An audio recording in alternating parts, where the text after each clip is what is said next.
Hello, Gaston County. Welcome to episode number 114. It's hard to believe, but 114 of Gaston's Great, a podcast highlighting some of the great things happening in and around Gaston County. I'm your host, Stephen Long, and we're coming to you once again from the worldwide headquarters of GSM Services. We simply believe in discussing more of the reasons why Gaston's great. We have Dwayne Burks with us today, who is involved with multiple organizations, including the Gateway Gaston, where he is the director and chaplain, and also First Baptist Church, where he was just recently named the senior pastor. We've got this great press release that Naomi found for us, but also know Dwayne's involvement in other community concerns over the years. So, Dwayne, it's great to have you on, and welcome to the podcast. It's good to be here. This is neat because this is a piece of our community to be inside this building. Well, thank you. I appreciate that. It's neat. Yeah, and we've had a lot of fun, and man, we've met so many great people over the years, or over the last, it'll be 3 years in March when we first recorded the episode. So, like we normally do, Dwayne, we're going to get right to it. So, if you don't mind, just for our listeners who may not know you, tell us a little bit about yourself, anything that you'd like to share. I'm a native of Catawba and Alexander counties. Okay. Grew up there, but met my wife and in college in Greenville. And after college, we lived there a while I was going to school. She'd already finished. We moved here in '88, and it's her home and it's my home, and we love it. We've reared 4 great children. We have Kelsey, Bobby, Walter, and Victoria. And I had to think about it a minute. And they're here. One is a teacher, one is a nurse, one does marketing. Okay. And one is still young and getting ready to go to the next level. Well, But it's great. Have 4 grandchildren. That's what really matters. Very good. Yeah. Fill them up with fizzy soda, send them home. Yeah, I hear I hear how you get to do all the things like kids, but don't have to deal with some of the aftermath. That's right.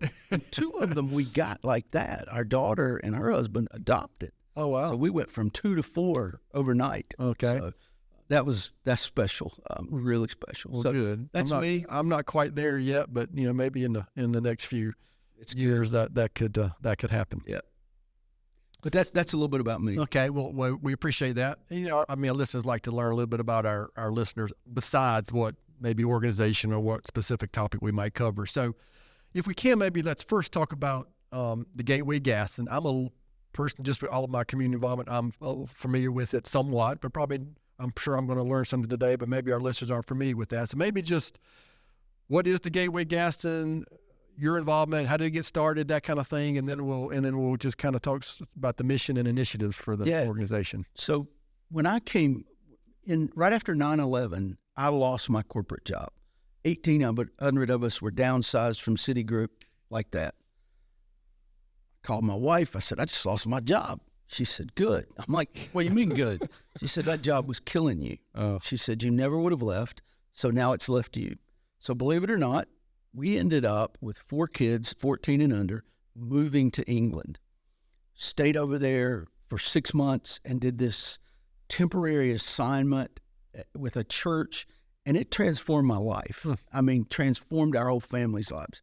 So I came back, and I thought, I don't want to go back into corporate. So I retooled my education, got ordained, and pastored a small church in South Gastonia for 14 years. Loved it.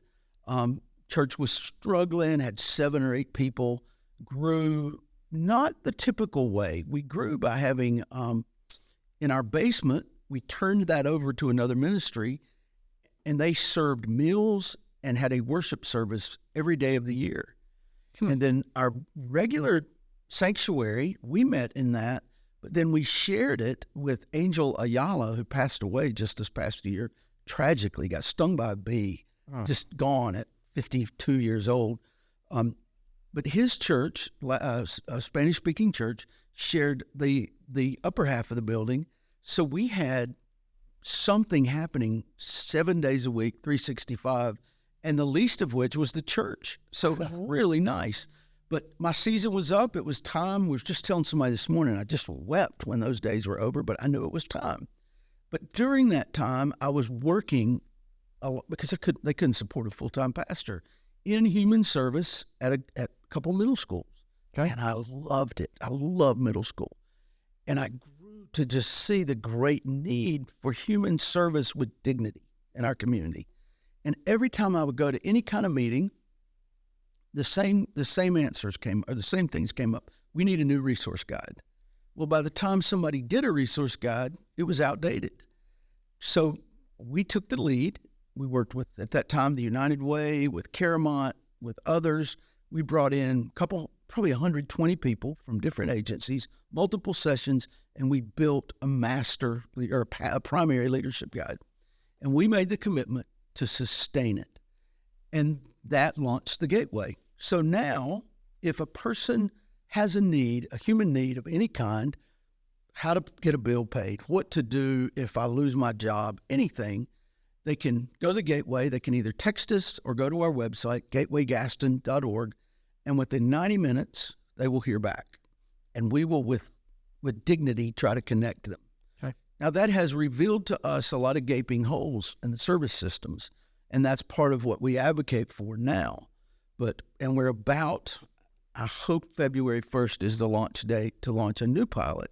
We cover that 8 to 8 now, 7 days a week, okay. 8A to 8P. And if you hit it during that time, you're going to get a call back within 90 minutes.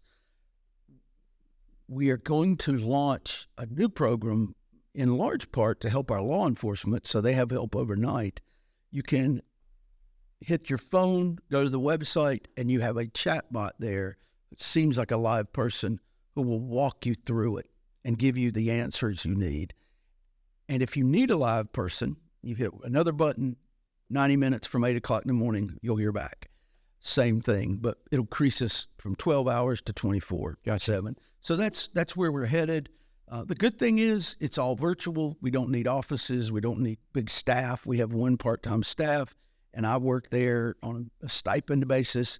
And it runs well. And the reason we've been successful is not the data. The data is the same, but it changes because the organizations change their focus or their staff.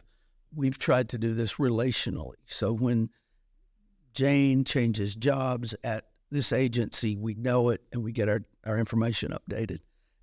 It's worked. We serve 2,000 to 3,000 families a year. Okay, so that was going to be my next question. What's a typical number of people that you're engaging with, during a year or a month or whatever the case may be? So, what would you say? I'm sure you probably already described it, but what is kind of the mission? Is it simply just connecting individuals with the services that they need locally? Is that or is there something a little more detailed than? Our function is to connect people with resources with dignity. Okay. Because their stories are all very similar. Based on where your place is, you see lots of people with needs walking up down your street. Sure, their stories are very similar. And that we can get immune to that if we're not careful in human service. That's our function. Our goal is to build out a better way of collaborative service that draws people into it. And that has begun to happen. We've seen collaborative things happen in not just meetings, but in programming and in events that heretofore had never been collaborative. Each had done their own. That's really our mission, is to build collaboration for the common good. And we love that. So that's really what we're after. We're kind of like Amazon. Amazon's a retail company, but they're a data company. We're not driving data. We're trying to drive relationships. So, yeah, that's interesting. You mentioned the chatbot. It's even for us, the technology is changing so many things, and most of it is good if it's used properly. So I think this is a good example of that, right? Yeah. Where even for us and our business, communication is 24/7. I mean, we have people contact us at all hours of the day, and no longer is it just 8 to 5. I mean, we get communication through social media. Yeah. It's wild just how things have changed there. So it's good to hear because there's a few places in technology where I think it's not so great. Right. But I think that's a good example of where it's a chatbots are a form of AI, really, in how that can be utilized, right? Because I'm sure there's a level of anxiety and waiting on somebody to contact them and not knowing what to do next, and so I'm sure just some type of response is going to help someone immediately in some level. I can't tell you how many times people have wept and said, "Just thank you for calling me back." Right. There's a dignity to that. And our next step, which we wanted to take first, and to the wisdom of people around me, we tapped the brakes. Our next step, and I don't have a timeline for it, I hope 2025, will mean that we will have virtual coaches, cognitive coaches. Because the symptoms are you can't pay your water bill. The reason for that sometimes is there are cognitive challenges because you've lived in poverty so long. So that's another thing that we've been fortunate enough to do, is to educate the community on what it's like to live in poverty. People, we don't know if we've never lived there. Sure. I lived in poverty as a child, but didn't realize I was poor until I became an adult. So that's been another thing that's really been good for us. We do a session called Why People Do What They Do. It's a study in social and class norms and values. And that has really been the launching point for virtually all of our key partner churches, because there's a lot of houses of worship partnered with us. So, and that's where most of them have launched, if it's really taken root. So in your time, and this is a question I like to ask, and I'm not sure how this would apply, but do you have any, looking back on your time, since you've been involved with the Gateway Gaston, is there a example that you can think of a success story or something looking back of some, obviously without sharing any specific information, but an example of an individual or a family that you knew was helped and you were like, wow, that shows this is the reason that this organization is here? And there are so many of those. Okay. Go to our website. You'll see a few of those, gatewaygaston.org. You will also see our intern success stories. Yeah, I actually was on there yesterday. I saw some of that. Yep. Our interns have been amazing. I just last night looked, because we're going to engage an intern through the Gateway at First Baptist. We've done about 5,000 hours that we can document of intern services at no cost to Gaston County over the last 10 years. And that's probably being a little low on it, but we'd rather be conservative than overstate it, because we're not running for office. So, but and this story to me tells it best. Young woman, I'll call her Sally. I met her when we were just formulating the Gateway. We were getting our feet under us, and she had been in prison. She had never lived as an adult in freedom. She went into prison at 17, came out at 35. Pretty egregious past. It was horrible. But now she'd paid her dues. She did everything that we asked. She took the steps. Most people don't want to do anything, it seems, but solve the immediate problem. She saw down the road, and today she is working. She is gainfully employed. She is ordained as a chaplain. She serves as a volunteer at the Gateway. And if I have somebody who has been incarcerated or a family member that's still with us, I can put them in her purview, and she knows how to deal with them. Her journey has been hard. It has not been linear, but she is. Is it fair to say she can just relate more than maybe so many because of her own experience? We can sympathize with somebody. She can empathize. Oh, yeah. She knows, and it's amazing. And there are other stories like that. Tragically, there aren't as many as you would think, because we've learned our big thing that we do is sift and sort. Who's ready to make a change? And that number has consistently been between 15 and 18%. And I'm like, my goodness, that's terrible. But then a guy named, I can't remember his name, he's written all these small group books, and he's great. He's tied to the Y. I met him in New York at a conference, and I had coffee with him afterward because he had said something about that. And I said, talk to me about this 15 to 18%, because he used the same number. And he said, well, think about it. You get 100 people in a room, and you say, how many of you want to live long, healthy lives? Yeah. Well, how many of you are willing to eat differently? Right. How many are willing to go to a gym? How many are willing to put up with Sharon Paget and go to the Y? Not many. No, No, not many. Yeah. No, but I love Sharon. But are you willing to do that? He said, if you can get 15 to 18 out of 100, that's huge. That's a big number. Yeah, I would have guessed. And I started feeling better about it. I think that is a next step to kind of shift for our community. If we will somehow sift, and I have a meeting about it this afternoon, sift and sort, we can put our resources where we can kind of hit the low-hanging fruit, because homelessness is taking us over. It's epidemic. Yeah. We're seeing first-time homeless like we've never seen before.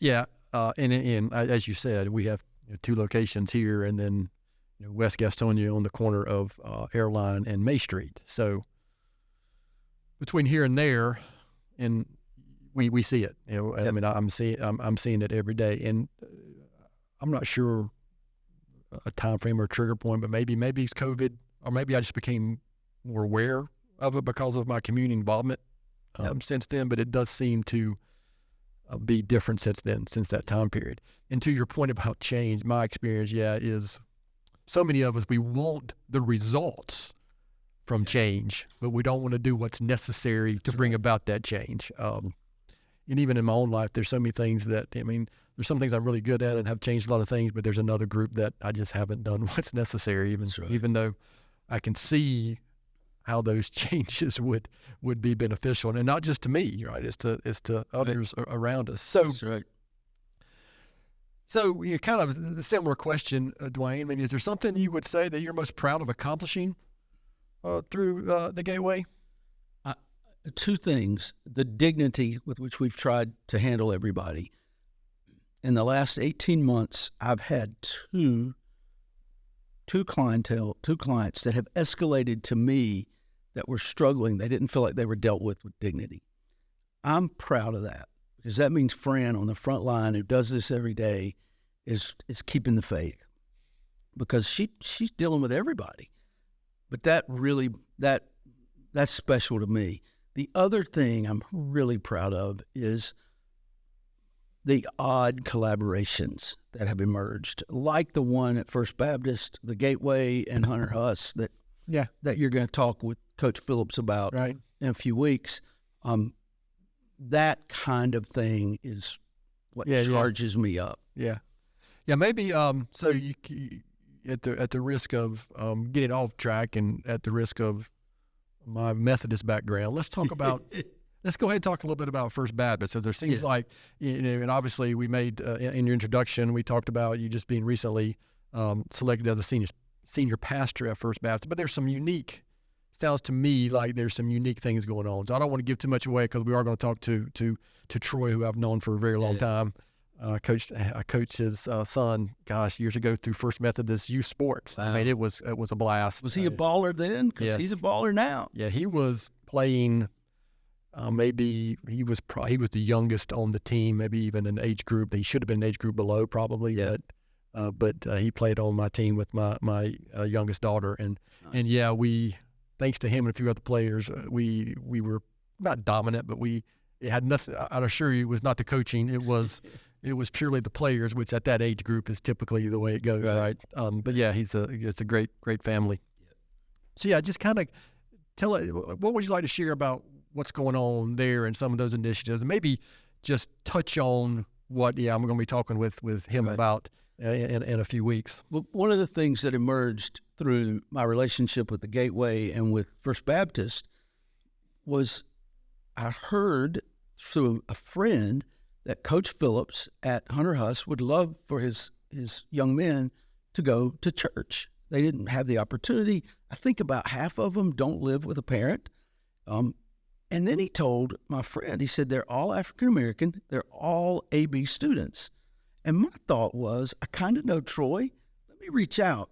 I said, how can we feature their academic accomplishments, not just their entertainment value as athletes? And we talked and we thought, and I got Travis Page, our district attorney, and I were having coffee. And Travis said, well, wait a minute. We decided to do a church service. They came as a team. We rehearsed. We worked with them for about a month.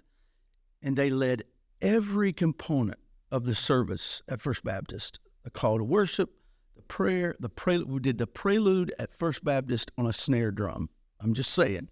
There was some people's heads spinning around, but I think it was good. But they did it all except for a couple pieces of music that our music minister led. One of them even did a sermon. I helped him virtually. We worked in the cloud. We shared notes, and he preached. It was amazing. And then Travis came in and gave them a declaration of academic accomplishment, because Travis is seen through a different lens from a West Gastonia student of color than he might be seen through an East Gastonia Caucasian male, right? Different lens.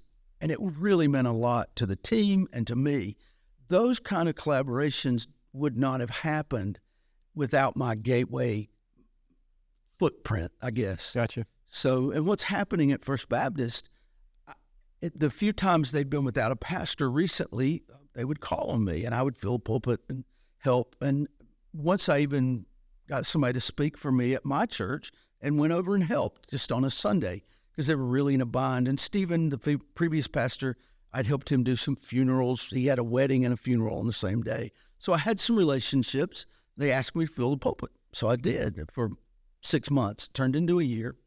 Jonathan Bryson, who is brilliant, he contacted me. He said, Dwayne, we've made some changes at another church in town that have really worked, and they're working well. He said, what if you did that at First Baptist? And I said, well, Baptists don't change. And he said, well, it's been done in a Baptist church. So I'll tell you how little I thought the church leadership would receive it.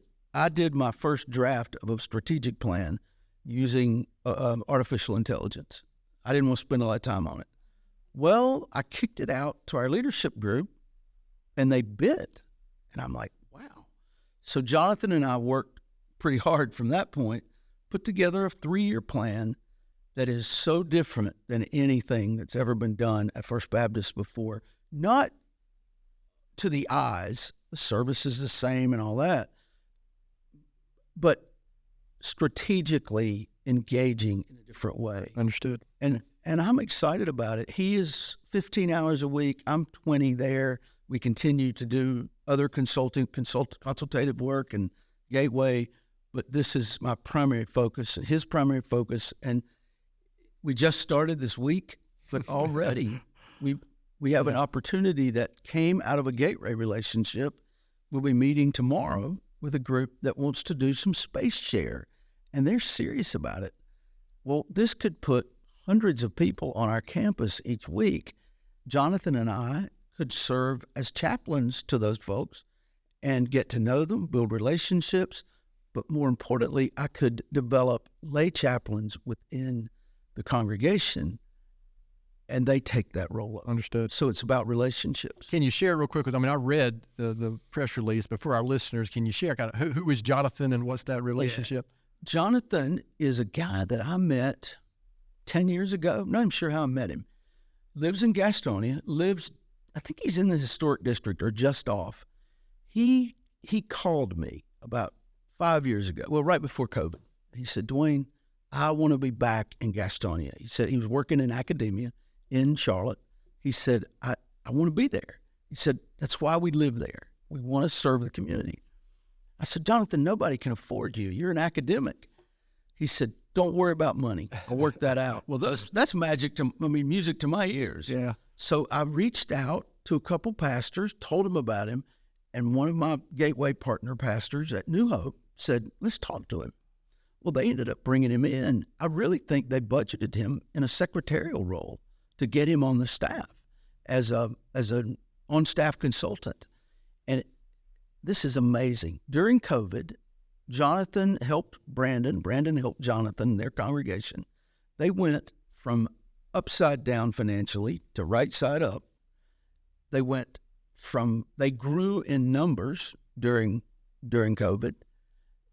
I would imagine that's super unusual. That's unbelievable. Yeah. And we're talking about live backsides in the seats, not just online.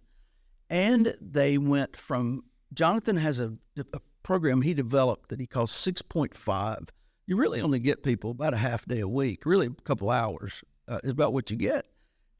And in using that model, they went from about 20% engagement by their members, which really meant sitting on a pew or serving on some kind of committee, to 80% during COVID. Wow. Okay. That's revolutionary. That is super unusual. And yeah.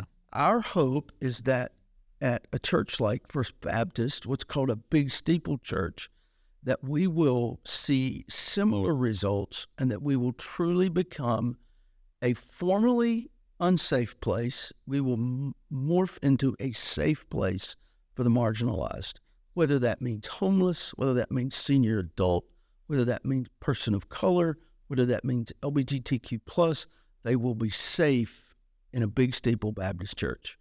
I don't know of many of those. So that's our goal. Big goal, but I'm 60 years old. I want to go out big. Oh, that's terrific. So, kind of the question I kind of lean into toward the end of these discussions is, and you may have just answered it, looking ahead for the Gateway or First Baptist Church or things that you're involved with. Well, what do you see down the road? And maybe that classic question is always 5 to 10 years, but man, things change so fast. I'm not even sure. Like here, we don't really look 5 to 10 years anymore. We look more like 2 or 3 because things, again, technology, the workforce, who knows what can happen. Something like COVID comes along. I mean, for us, it's been hard to even plan 5 and 10 years out anymore. So is what you just described the big goal, or is there something else within that future look? For the Gateway, I hope what will happen is that, the Gateway is a regular nonprofit. I'm a Christian, so I hope God will raise up the next person to take it places I can't. I'm a creative person. I'm a big picture person. You don't want me handling details. You don't. You don't, Bill. I mean, Steve. You just don't. I got you. So I'm hoping that person, we had that person, and she looked at me one day. She says, I'm working on a master's degree in social work, and I'm going to make no money, and I'm going to fight grants to stay employed. She said, I'm going to go, and she was an adult learner. She said, I'm going to go get this job that I know I can do. I'll learn to do it as a financial advisor, and I'm going to support the work, but I'm only going to support works that are doing good work.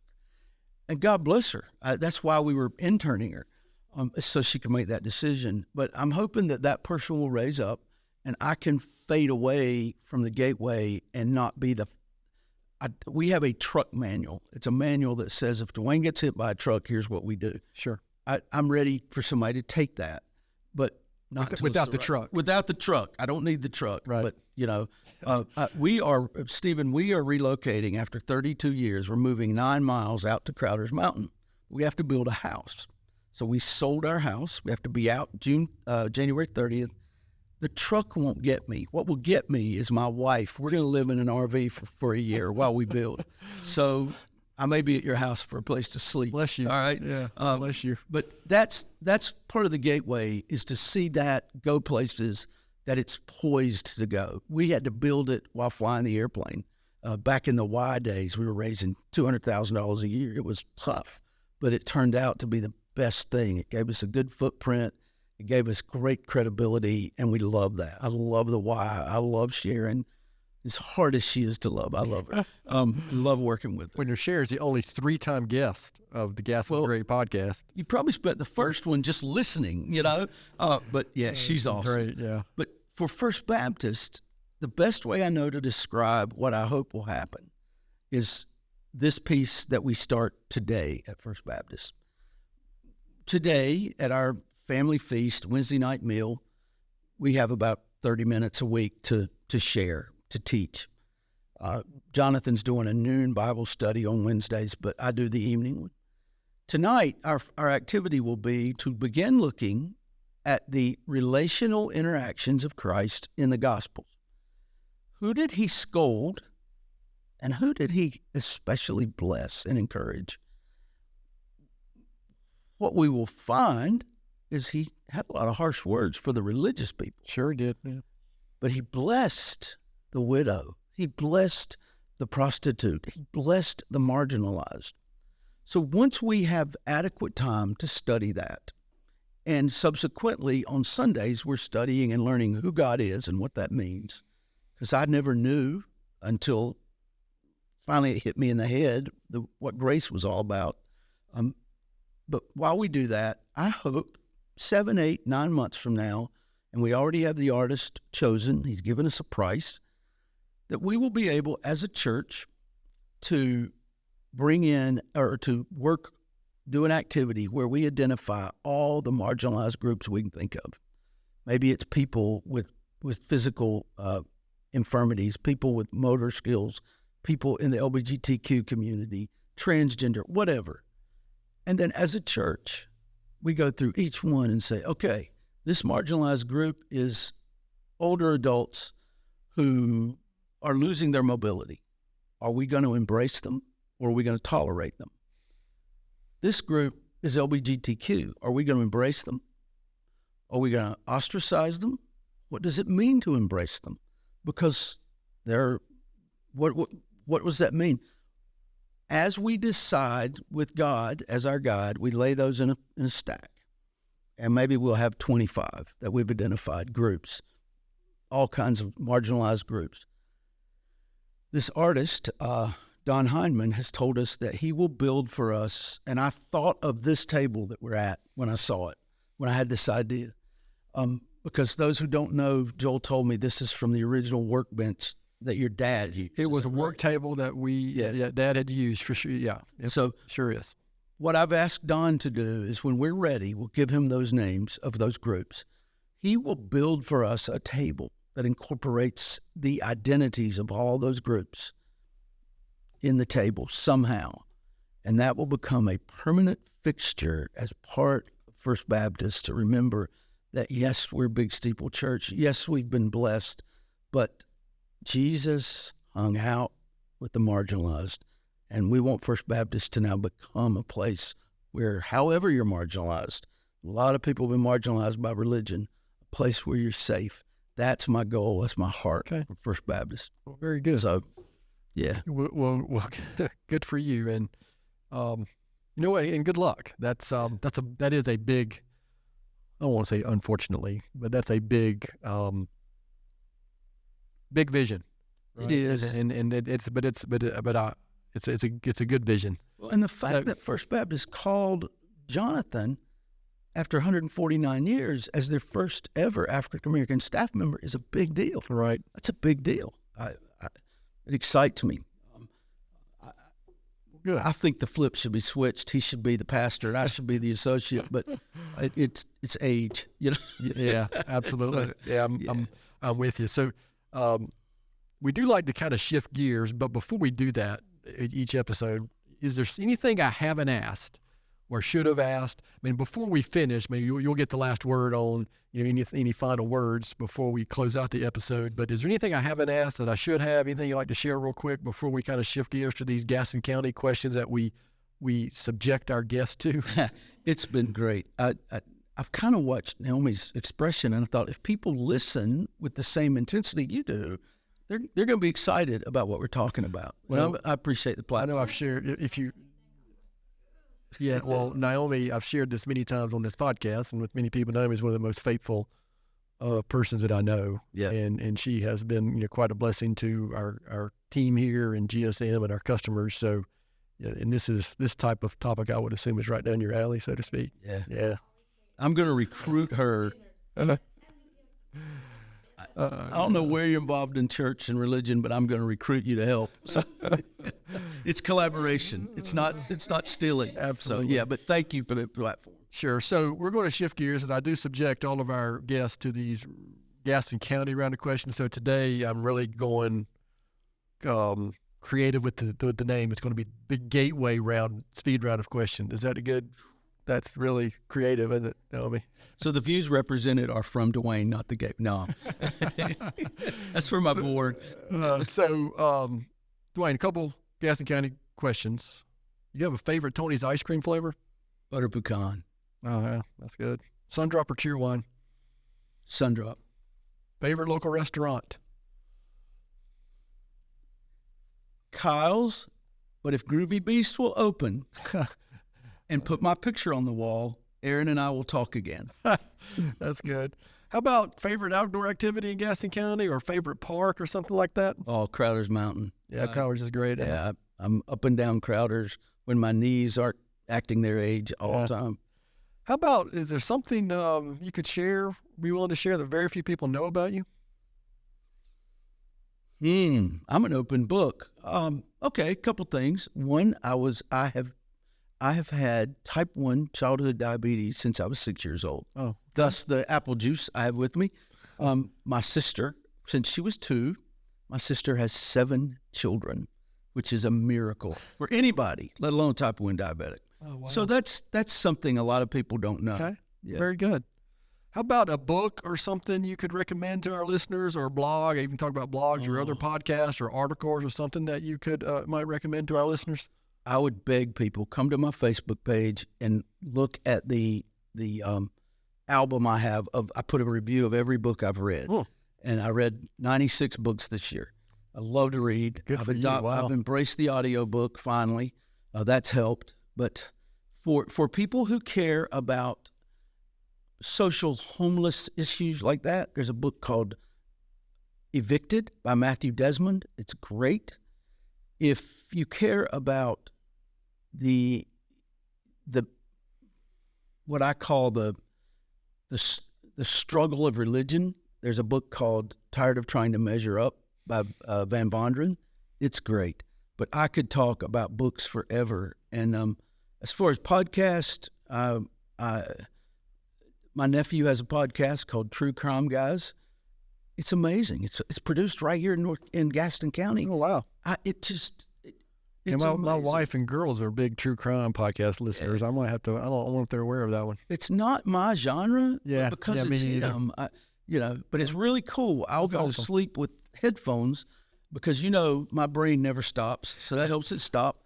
And I'll go to sleep, and I forgot to set the timer. It's about 6 months ago, and I woke up at 3 a.m. and my nephew and my former son-in-law are in my ears, and I'm like, "What is going on?" Somehow I had shuffled onto one of the podcasts they did. So I turned that off quickly. That's interesting.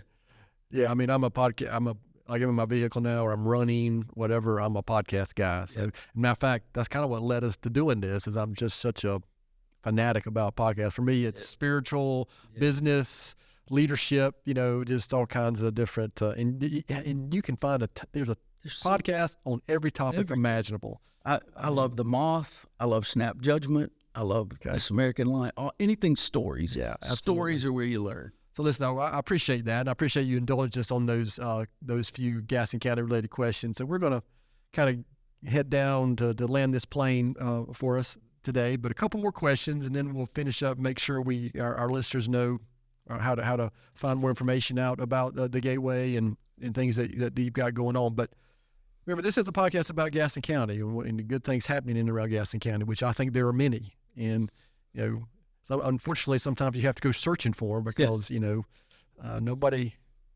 it's hard to find good stories in social media and the media in general, but there's so many good things happening. You're a good example. So, but besides Gateway Gaston, things going on at First Baptist Church that you're involved with, why would you say Gaston County is such a great place?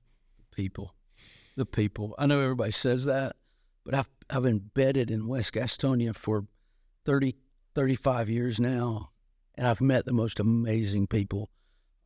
We're moving. It's only 9 miles, but we'll be out of the city, and it's killing me because I love this city. Right. But I know we'll get annexed maybe. But I'll bet you. The people, I mean, I just can't. I had coffee this morning with a music minister from St. Mark's. We went to the same college, didn't know each other, but different times. But just the guy's amazing. And I meet people like that every single day. And I love it. And the location. We're 2 hours from the beach, hour from the mountains. It's 2 minutes from GSM. I think it's, but I do think because I born and raised here, spent a few years away at college. I've traveled domestically. You went to Carolina, right? That's a negative, sir. We'll move on from that. But I've traveled overseas, and I'm a complete homer for Gaston County. Yeah, me too. However, I just think it's a unique place. I've seen enough elsewhere that between the people, the location, the community, I don't know. It's just something. And I think I've actually seen it change in the last 8 to 10 years positively. Yeah. And it just seems to be more awareness or something. So again, I appreciate you sharing that. And you've got a good pulse. I would consider you somebody who has a good pulse on that as well, about kind of the goings on around here. The goings ons around here? Goings on. You are from Gaston County. What was that? Can we edit that one out? So this is I say this, I think, every other episode. This is my favorite question, Dwayne. But knowing what you know now, what advice would you give your 20-year-old self? The world does not revolve around me. It does not. And the other thing is, God's not angry. I thought God was angry and I had to keep God happy. Yeah. And it was awful. It was awful. I've written a booklet about it. It was terrible. Yeah. But when I realized that, and it began to happen in Gaston County, this guy was preaching in a church I was in, and I'll tell you, it was Jeff Long. And Jeff hates it when I quote him because he considers me a rash liberal now, but that's all right. But Jeff says, we'll all believe we are saved by grace, which is evangelical talk. Everybody knows kind of what that means. And he said, but how many believe we live by grace? It was like an epiphany. Yeah. And I began to study grace, and I saw life, scripture, everything in a different light. And I wouldn't go back for all the tea in China. I just wouldn't do it. Well, again, I grew up ARP. My wife grew up Baptist. Now we're Methodist. Yeah. So our kids are completely confused. But and I went to NC State. She went to Carolina. Yeah. So we have all kinds of issues. But the grace concept, especially, that's kind of the big foundation in the Methodist Church as well. And Yeah. when something that is ultimately we have that's undeserved, that's a tough concept. It is a tough concept. That's right. I struggle with that because you're right. We think it's on somebody like me. I'm the engineer, the technical guy. I like data and information, and right. It should be based on deeds, right? Yeah. And business is built that way. You don't make money by just riding the grace train. Yeah, that's right. But there are ways to do that are gracious and dignified. Well, listen, Dwayne, I really appreciate your time, and I appreciate the stuff that you're involved with, and you do. The county and our community is better, in my opinion, because you're here, and I'm grateful for that. So, where can listeners go? This is to learn more about the Gateway, things that are going on, just whether it's online or social media, just anything and everything that you can share, so our listeners can go maybe find something else out. For Gateway, it's just gatewaygaston.org or .com. Either one will get you there. There's an email there. You can hit the Gateway portal. Some people test it. Steve DeAvrier hit it one time and said, this thing does work, but he was testing it, and God bless him.